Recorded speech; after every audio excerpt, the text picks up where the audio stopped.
School of Music at the University of Louisville. I was in college as a music education major, and my family, growing up, women had two choices of profession if they wanted to be a professional woman. You all get it every time, so you want to guess. Teachers and nurses, very good. Well done. You all were in the patriarchal society that I also grew up in. Thank you very much. You could be a teacher or a nurse, and when I was in high school, I chose teacher because I was considered talented musically, and also I didn't really like blood. As a music education major, you have to take 4 semesters of music history, essentially starting with Gregorian chant and working your way up to modern music. So here I am, Music History 3, the classical period, and Dr. Ong is shouting to the class, "What is the significance of the C sharp?" We are discussing Beethoven's Symphony No. 3 in E flat, the Eroica Symphony, and I looked down at my book, and there printed in my textbook, because we had such things then, was a portion of the score of the symphony was printed on it. I looked back at Dr. Ong. It was a mistake. Because I had no idea. "No," he explained. Now, I need to tell you that it was not unusual for Dr. Ong to ask a question that no one in the room knew an answer to. And he was also one of those professors who would just wait in silence until someone gave a correct answer. And usually we got away with it because I had a secret weapon. This is going to be one of 2 confessions in this sermon, just so you know. I had my sister's textbook.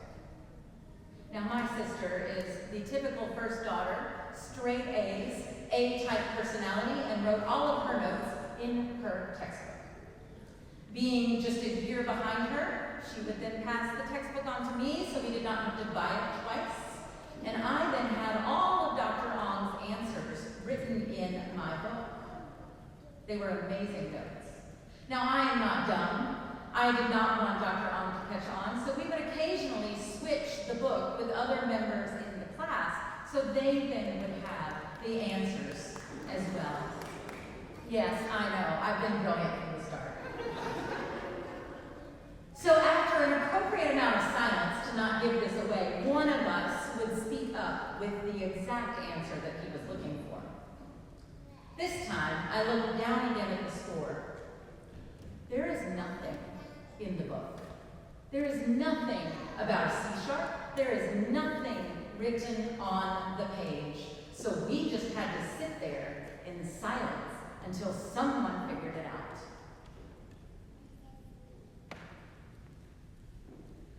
I learned to listen, and to listen deeply when I became a musician. I also learned to listen deeply because I lived in a house with 2 sisters named Sarah, it's a long story, and a dog named Sherman, and my name was Shannon. But more than any other command that was yelled at me during band or choir or orchestra over the years, listen was the number 1 on the list. We listened for pitch. If it matched others, we listened for our own voice or instrument. Were we blending with the people around us? When were we stepping out when appropriate or pulling back when the time came? We listened for who had the melody, the harmony. We listened for the rhythm, and all while having one eye on the music and one eye on the conductor. When something wasn't quite right, it was usually the result of us not listening to one another. How's that for a life lesson? Mark Nepo writes, "We must honor that listening is a personal pilgrimage that takes time and willingness to circle back. With each trouble that stalls us and each wonder that lifts us, we are asked to put down our conclusions and feel and think anew. Unpredictable as life itself, the practice of listening is one of the most mysterious, luminous, and challenging forms of art on earth. In the first letter to the Church of Corinth, we are encouraged to embrace our differences and see ourselves as many members of one body. We are embraced to accept this call, and we call it community. When we embrace that we, collectively and individually, have a variety of gifts, we listen differently. As contrary as it might sound, learning to listen to one another actually begins with learning to listen to ourselves. In the curriculum we use to train new leadership coaches, we teach that there are 3 levels of listening. Each has its place and has its time. Level 1 listening is listening to the self. Now, sometimes this gets dismissed as if, when you're in a conversation for someone, you're just waiting for them to stop talking so you can start talking. That's okay. But it's not great. However, listening to your inner gut, your intuition, who you truly are, who God made you to be in that member of the body, that is a vital level of listening. We have to listen to ourselves before we can really turn our attention to the other person.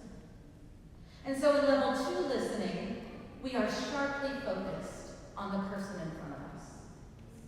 Your total awareness is on them. We are able to reflect back what we are hearing with them. It feels like support and understanding to the person being listened to. We listen past the words being said, and we may notice how they might be feeling or what they might value in the conversation. Level 2 listening is a place of deep connection. Now, level 3 listening is environmental listening. At this level, we are using our senses to notice everything. We listen to the background noise, the tenor of the voice, the sigh, the silence, the energy that is given, what is happening in the space between. My own gut reaction. Is this true? Is this real? I'm also listening for cultural context, worldview. At this level, intuition is our guide. And when we listen environmentally, we can begin to tie conversations together with themes, values, and consensus. Although level 3 listening can be achieved by a single person, it takes a lot of time and a lot of practice. And yet environmental listening is vital when listening to one another, which is why we are encouraged to not go it alone. One body, many members means that we embrace all levels of listening, and together we begin to see the needs, the desires, the wants of our community. And this is how we begin to use the variety of gifts for the common good. Now, this common good is something that not only I, but I assume you and every group and every leader that I work with spends a lot of time trying to discern. It's not just about making everyone happy, but about what is best. Not with just a few special interests in mind, but with everyone involved. Of course, the common good is not always transparent. It takes a lot of work. It has to be negotiated and practiced by the use of the gift of wisdom in consideration of what it is that builds up the body of community. This is why we teach team building classes and exercises. Now, if you're like me, they're not my favorite. And yet I make people do them all the time, so I apologize. Now, when I was in seminary, we had to do a team building exercises in one of my classes, and we were given a scenario. It was a plane crash, and we were all involved in it, we all survived, and we were given a list of items. And at the very beginning, you individually had to rank the items in order of importance on how their survival rate. I'm going to confess that alcohol was my number 1 of importance on that list. And it is, in fact, the least useful in a plane crash. It is only used to help start fires. That's the best use of it in a plane crash. Anyway, You see where I'm going with this. However, I am, at 22 years old, what they might have called a strong leader. Also known a little bit as a bully, right? Or a take charge kind of girl. So here I am with a strong personality, and I like to boss people around. And so as we do this group exercise, like about 12 of us, we go to work. And what is my goal? My goal is to get it done. That's the goal of this exercise, right?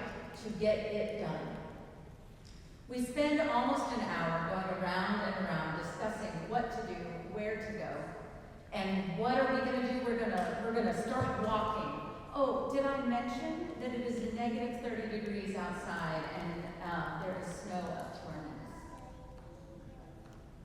We're going to start walking. After an hour, we decide this. And then suddenly, what feels out of nowhere, my friend Brenda, who's been sitting there quiet the whole time, has she been quiet the whole time? Says, I'm not going anywhere. We just got there. Like, we just got to the decision. It's been an hour. We're running out of time.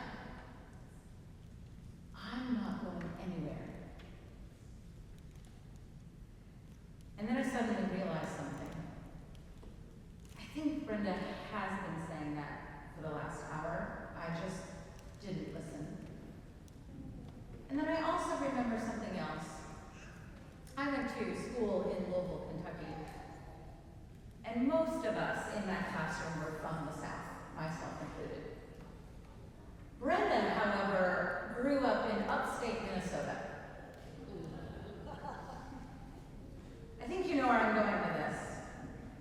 I don't know what negative 30 degrees feels like in my bones. Brenda knows in her bones what negative 30 degrees feels like. We have an expert living among us that we didn't factor into the account, or at least when she spoke up, we didn't listen. Now, I don't care where she's from. She shouldn't have had to say that. Listen, you all don't know what you're talking about. We should have known. We should have listened. I should have listened. I'm not going anywhere. Now, by staying put, we of course won the challenge. That was the right decision. If you're ever in a plane crash, you stay put. Because guess what? You can see a plane crash from like forever away. You can't necessarily see a person wandering in the woods. I mean, I was 22. Give me a break.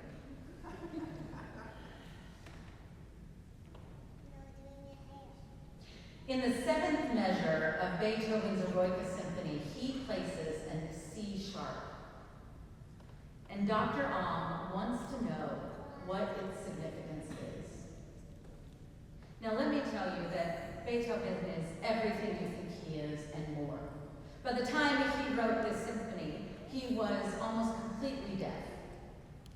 And so it was a mistake isn't exactly a wild guess for someone who is deaf writing an extensive symphony.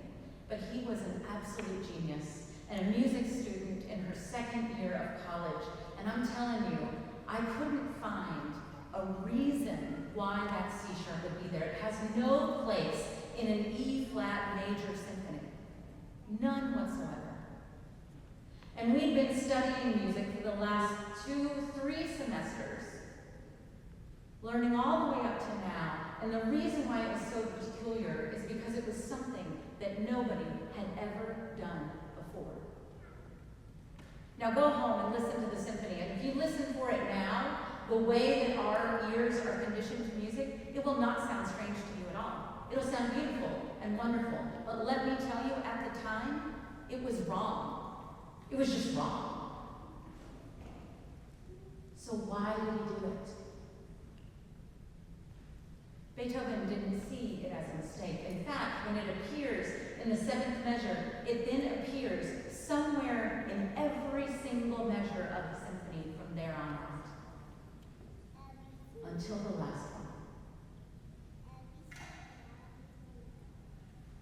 We all stared at our scores in silence until finally Dr. Ahm, disappointed in all of us, explained that the C sharp that looks like a mistake was a clue.